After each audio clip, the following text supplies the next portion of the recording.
healthy body will not give you any guarantee or warranty of a long, long, long life. શરીર બહુ જ તંદુરસ્ત હોય, મન પણ તંદુરસ્ત હોય. શરીર તંદુરસ્ત હોય ને તો એને તંદુરસ્તી કહેવાય, ને મન તંદુરસ્ત હોય તો એને મંદુરસ્તી કહેવાય.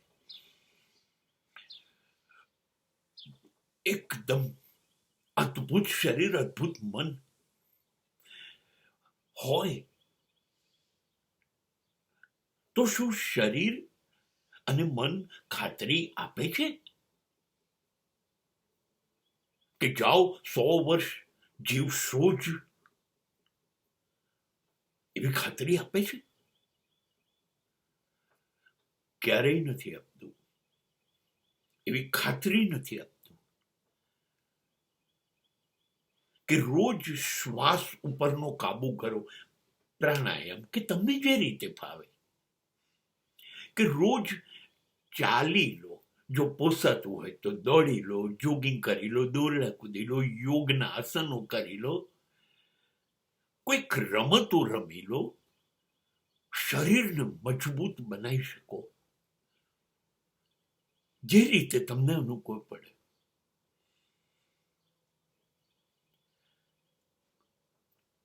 એટલે શું? આ બધું કરી લેશો એટલે પ્રારબ્ધમાં, નસીબમાં ઈશ્વરે તમારા માટે નક્કી કર્યું છે કે તમારે 65 જ વર્ષ જીવવાનું છે, 100 નહીં. તો શું 65 માંથી તમારી જિંદગી 100 વાળી થઈ જશે જો તમે કસરત કર્યા કરો તો? મારો જવાબ છે ના. ના પ્રાણાયામ, યોગ, શ્વાસનો કાબુ, ના આસનો, ના ચાલવું દોડવું, ના જીમ ઉપર જવું, કલાકો ખર્ચવા, કોઈ પણ રમત પાછળ પોતાને સમર્પિત કરી દેવી એટલે મારું આયુષ્ય લાંબુ થઈ જશે, હું 100 વર્ષ જીવીશ, બિલકુલ ચોખ્ખી ના. ના, એવું નહીં બને. એવું નહીં બને. પણ શરીર તમારી મરજી મુજબ ચાલતું હશે. તમારા હાથ, તમારા પગ, તમારા હૃદયના ધબકાર, તમારા ફેફસાની શ્વાસ લેવાની તકલીફ, તમારા કાન સાંભળે, આંખ જુએ, જીભ બોલી શકે, આ જો તમારી મરજી મુજબ ચાલતું હશે, કહેવાયેલું સરસ, તો ભલે ને 30 વર્ષ જીવવું પડે, 40 જ જીવાય, 50 જીવાય, જરૂરી નથી 100 જીવાય. પણ જેટલું જીવાશે ને ક્લાસ, સરસ જીવાશે.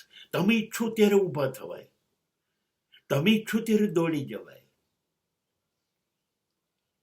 તમારું શરીર તમને દરેક બાબતમાં સાથ આપવા માંડે. હવે આ બધું થાય તો શું ખોટું છે? કોઈ પણ ઉંમરે તમે ચોટીલાના પગથિયા ચડી શકો કે ગિરનારના બધા પગથિયા ચડીને ઉતરી શકો. આમાં વાંધો શું છે? કદાચ મોડા પડ્યા તો બસ કે ટ્રેન દોડીને પકડી શકો તો વાંધો શું છે?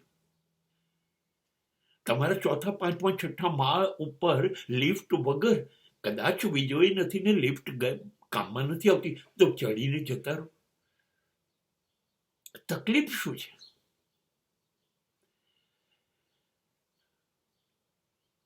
આમાં વાંધો શું છે?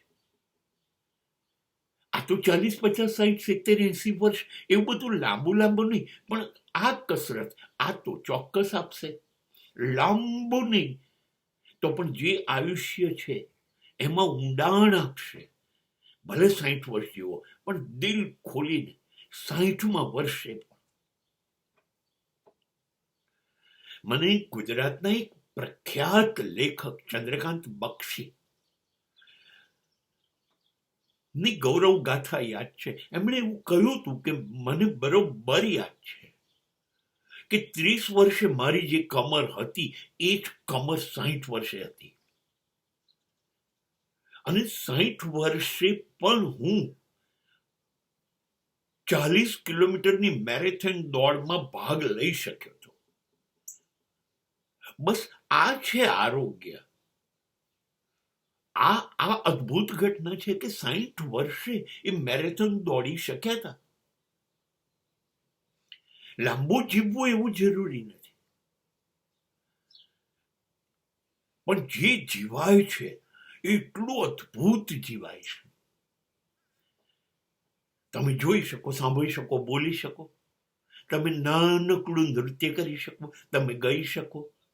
તમે 70મા વર્ષે બી ગરબાના 3 રાઉન્ડ ફરતા હોય તો આ બધું જ પાક્કું નક્કી થઈ ગયું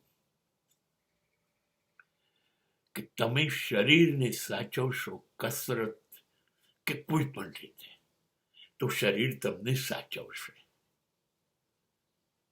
અને એવી જ રીતે મન, એને ના પાડો. મારે ગુસ્સો નથી કરવો, લોભ લાલચ નથી કરવું, સ્વાર્થી નથી બનવું, લોકોનું ખરાબ થાય કે સારું થાય મારે કશામાં નથી પડવું, ઈર્ષા નથી કરવી, વેર નથી કરવું. જો મન તંદુરસ્ત થઈ ગયું, હું વિચારું છું મારું મન કોઈનું ખરાબ ના ઈચ્છે, તો આ મન પણ તંદુરસ્ત થઈ ગયું, આ મંદુરસ્ત થઈ ગયું. હવે તમે વિચારો, તમે પલાઠી વાળીને બેસો તો શાંત થઈ જશો કે નહીં થવું? હવે શરીર અને મન બંને તમારા થઈ ગયા. જેટલું જીવવું હોય એ તો અદ્ભુત જીવાશે. જરૂરી નથી 100 વર્ષ જીવવું, પણ 50 વર્ષમાં 100 વર્ષ કરતા પણ લાંબુ જીવાઈ જાય. So we must say to thank you every day by doing all this healthy exercise, and that health is my wealth.